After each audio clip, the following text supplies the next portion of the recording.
Rebonjour tout le monde. Bon, on se retrouve pour la suite de l'aventure de la shop. Là aujourd'hui, on va s'attaquer à couper la hanse.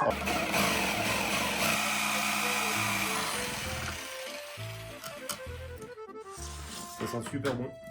Donc ça, un bout en moins. Et là maintenant, le but, ça va consister à venir couper sur ces traits que vous voyez là. Hop, hop, hop, hop, hop, hop, hop, pour ça faire la hanse.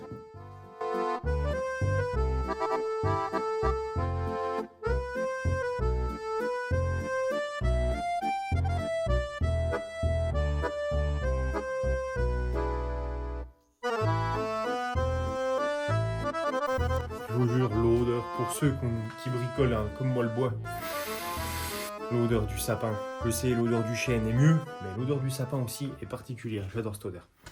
Donc, voilà notre hanse. Bon, faut vous imaginer que la hanse est finie. Hein. Parce que je vais pas la laisser aussi large, hein, je vous avoue. Hein. Je vais peut-être sûrement revenir la scier au milieu. Je vais voir comment je vais faire. Franchement, ça a de la gueule ou pas? Vous voyez, là, faudrait que je vienne y faire un peu en arrondi, que ça s'épouse bien, que ça soit harmonieux. Après, je vous avoue, même l'épaisseur, on va quand même y enlever. Hein. Mais, parce que bon, à moins de la tenir comme ça, là, mais comme une brute, pour pouvoir boire. Et franchement, c'est pas mal, je trouve ça rigolo. Et bonjour à tous, bonjour à toutes, comment vous allez aujourd'hui? Bon, quelques jours se sont écoulés après qu'on ait découpé la future poignée de notre shop. Je vous avoue, entre-temps, il a fait vachement beau chez moi, donc j'ai pu aller au bois. J'ai pu un peu continuer de bricoler autour de mon poulailler. Aujourd'hui, on va s'attaquer à la conception de la poignée. Pour ce faire, c'est pas compliqué. C'est pas compliqué. Si, ça va peut-être être compliqué, mais je me suis dit, au lieu de s'embêter à essayer d'y tailler avec, je sais pas, meuleuse, scie sauteuse ou je ne sais quoi, justement, je parlais de meuleuse. On prend une lapiote meuleuse, vous allez voir, un disque à lamelle, qui d'ailleurs est bien fatigué, j'ai oublié de racheter l'autre coup. Tant pis. Et ce qui est bien avec le disque à lamelle, c'est que vous pouvez venir prendre des arrondis, vous pouvez venir prendre des formes. Donc c'est ce qu'on va faire. On va coincer la pièce dans l'étau, qui est juste là. On va la coincer, puis on va venir tailler ça à peu près sympathique. Et dans un second temps, et là je remercie, je vais leur faire un petit coup de pub, même si c'est une chaîne YouTube, franchement. J'avais découvert cette chaîne YouTube sur Néo, des extraits que je voyais passer sur Instagram. C'est la chaîne YouTube La Forge d'Avalon, voilà, avec Rubéus, grosse barbe, grosse prestance. C'est un Gaulois, c'est un homme qui fait plaisir à voir, plaisir à entendre, et puis qui a plein de connaissances au niveau de la forge. Sur une des vidéos où il parle justement d'étanchéification de divers objets. Dans sa vidéo, il parle de cornes, il parle de chope de bière, il parle de shooter en os, en fémur de bœuf. Fémur, c'est pour ça, c'est plutôt là le fémur, enfin bref, peu importe. Voilà, donc grâce à lui, je le remercie, il la verra sûrement jamais cette vidéo, mais je te remercie Rubéus, je te remercie la Forge d'Avalon, parce que, bougez pas, je vais vous chercher ce pourquoi du comment. Voilà pourquoi je vous parle de la Forge d'Avalon, ainsi que de Rubéus, parce que dans sa vidéo, il parle de cire d'opercule d'abeille. Moi, je suis allé dans un magasin style Biocop, et je leur ai demandé, est-ce que vous avez de la cire d'abeille? De la cire d'abeille. Ce qui sert, lui, dans sa vidéo, il vient en faire fondre au fond d'une vieille casserole. Voilà, la vieille casserole. Il vient en faire fondre au fond d'une vieille casserole, que ça vienne très liquide.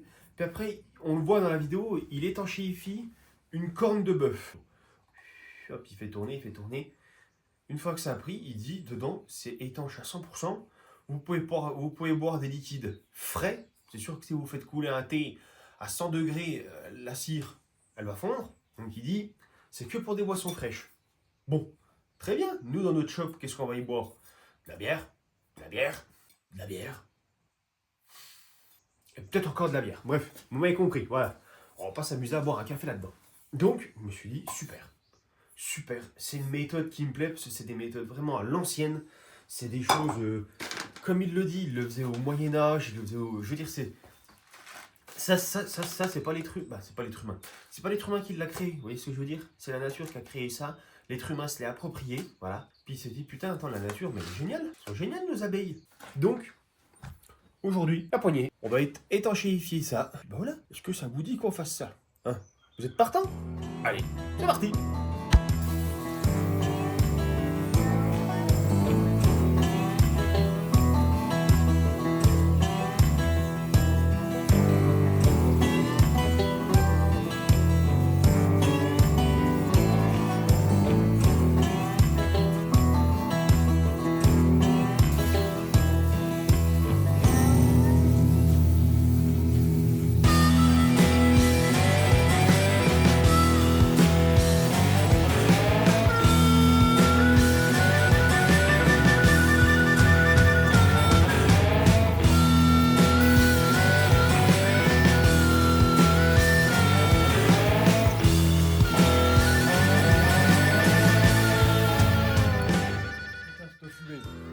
Bon, c'est pas grave.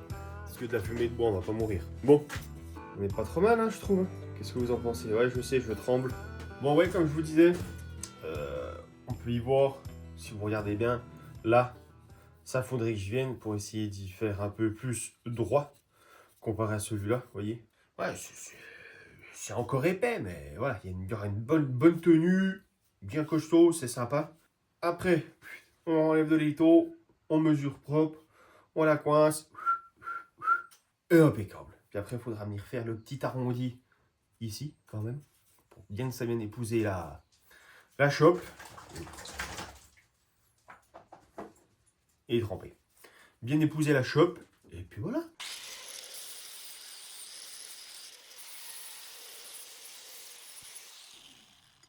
Prise en main est largement meilleure. Impeccable. On va dire comme ça. Peu près. Voilà ce que ça va donner. Vous voyez. Donc là, il va falloir y aller avec douceur. Parce que vous voyez comme ça bouge. Là c'est pas dit qu'en direct live, ça passe pas. Pac!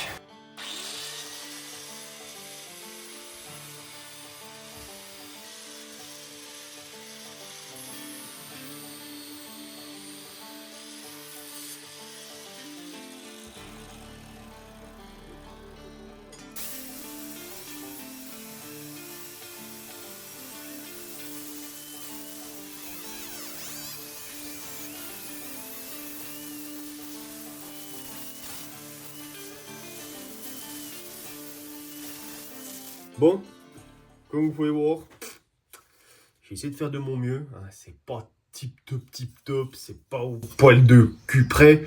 Il y a un côté qui est plus arrondi, l'autre un peu moins. Ça fera bien l'affaire. Hein. On va pas se mytho. Voilà, ça fera bien l'affaire. Vous voyez, un délire comme ça. Une grosse partie en bas et une partie toute fine en haut. Je sais pas, qu'est-ce que vous en pensez? Dites-moi. Bah, dites-moi. Mais je sais pas si je vais garder la grosse partie en bas. Déjà, je pense je vais réduire à ce niveau-là.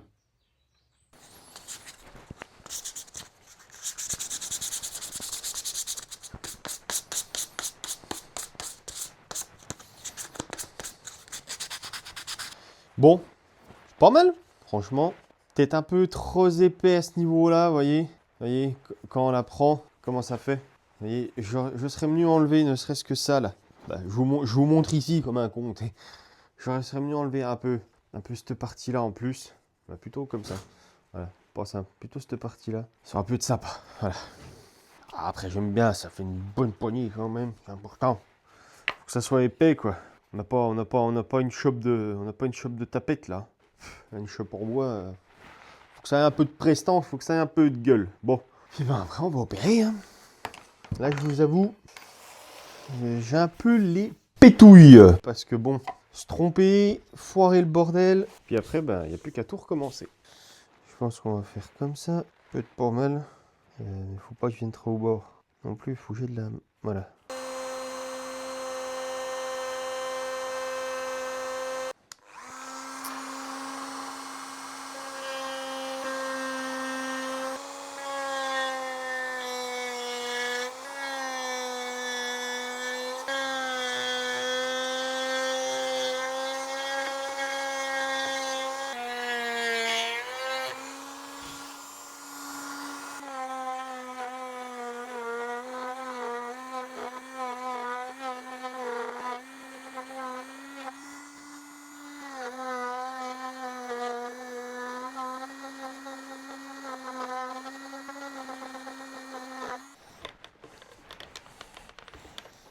Pas mal. Franchement pas mal. Allez. Bon, assemblage de la poignée faite, comme vous avez pu voir. Franchement, ça, je suis pas mécontent. Pas mécontent, je me suis plutôt bien démerdé avec le Dremel. Là maintenant, mettre de la colle, laisser agir, bien prendre. Et puis après, traitement intérieur à la cire d'abeille. Bon, comme vous pouvez voir, je viens d'y coller. Alors, bon, j'ai pas utilisé une colle très conventionnelle.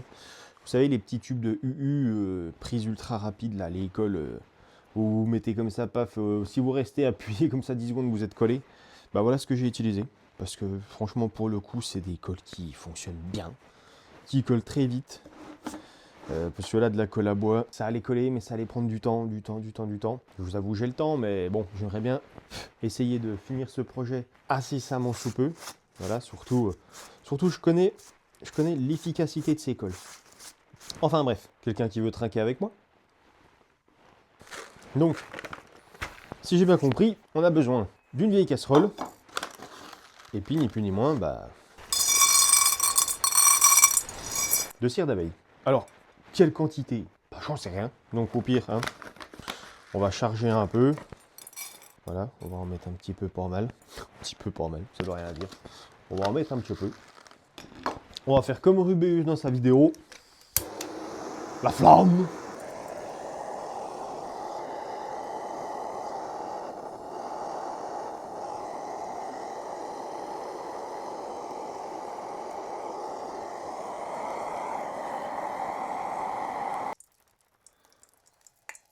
Donc vous voyez, je sais pas si vous voyez, on la voit la cire. Je vais essayer un truc. C'est pas ça que je voulais essayer. Essayer un truc. Je suis le Picasso de la cire d'abeille. Regardez. Pour une première. C'est vrai que l'aspect, ça fait flipper. Mais franchement, oh l'odeur. Je vous jure. Oh, comme ça sent bon. Ça, avec une petite hydromiel, ça peut être pas mal. Donc voilà, produit la Champollion by Comtois des Bois. J'espère que ça va vous plaire en tout cas. Bon, en tout cas, j'espère que cette vidéo vous aura plu. On essaiera d'en refaire une, voilà, si ça vous plaît, si vous voulez qu'on continue. Puis même, si vous voulez qu'on essaie de faire... Attendez, je vais la poser parce que je ne vais pas garder ça à la main. Si vous voulez qu'on essaie, je sais pas, de faire des verres à pied, des bols, des vases, des assiettes, toutes sortes de choses qui sont possibles à faire autour à bois, vous me le faites savoir, vous me le mettez dans l'espace commentaire. Et dans tous les cas, passez un agréable dimanche. Et surtout, on n'oublie pas, compte-toi, rends-toi, nenni ma foi. Je vous souhaite une bonne fin de journée à tous. Et je vous dis à la prochaine. Salut! Allez, Vasco, on rentre à la maison.